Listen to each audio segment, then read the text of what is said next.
माधवी देवी के माधवी प्रामाणिक पंचायत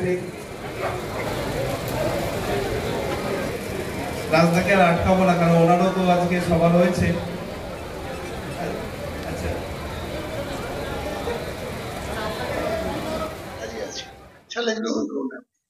কিন্তু আমি ওই বিষয়ে যাচ্ছি না, শুধু এটুকু বলছি যে দল সম্পূর্ণভাবে তৈরি হচ্ছে যাতে করে নির্বাচনে আমরা এই রাজ্যের অশুভ শক্তি যারা আজকে মাথাচাড়া দিয়েছে তাদেরকে চূড়ান্তভাবে পরাস্ত করতে পারি এবং 2021-এর যে নির্বাচন হয়েছে তার থেকেও ভালো নির্বাচন তাকে তার মূল্যবান বক্তব্য রাখার জন্য অনুরোধ করছি। ওটাকে আমরা ওই পার্টি অফিসে বসেছিলাম, আমি আর সৌগন্ধা ছিলাম, তো একজন জার্নালিস্ট জিজ্ঞাসা করছে এটা তার ব্যক্তিগত কথা, আমি বলতে পারবো না, আমি এটা মনে করি না।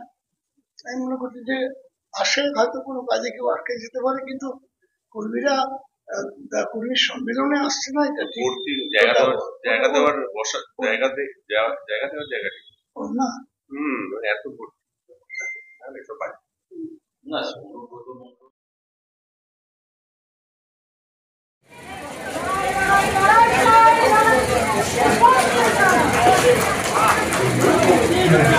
ঝর্ণা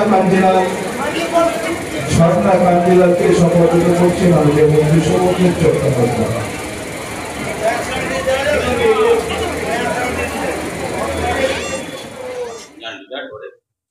আমার কিছু লিডার আমাদের লিডার সিদ্ধান্ত নিয়েছে, তার উপরে আবার কার সিদ্ধান্ত? মুখ্যমন্ত্রী সঙ্গে সঙ্গে সিদ্ধান্ত নিয়েছেন। একটা উদাহরণ দেখাতে পারবেন অতীতে, বিজেপিতে দেখাতে পারবেন, সিপিএম এ দেখাতে পারবেন। সিপিএম এর ওদের নেতারা বলেছিল মমতা বন্দ্যোপাধ্যায় এলে আমাদের মেয়েরা পেছন তুলে দেখায়, এসব কথা যারা বলেছিল তাদের মুখে এসব শোভা পায়।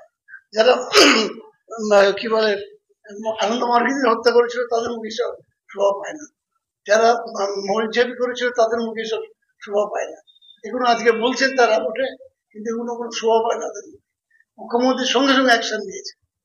তিনি যা করেছেন, একজন জেলা স্তরের নেতাকে সরাসরি পুলিশের কাছে গিয়ে ক্ষমা প্রার্থনা করিয়েছেন, নজিরবিহীন ঘটনা পশ্চিমবাংলায়। But more important,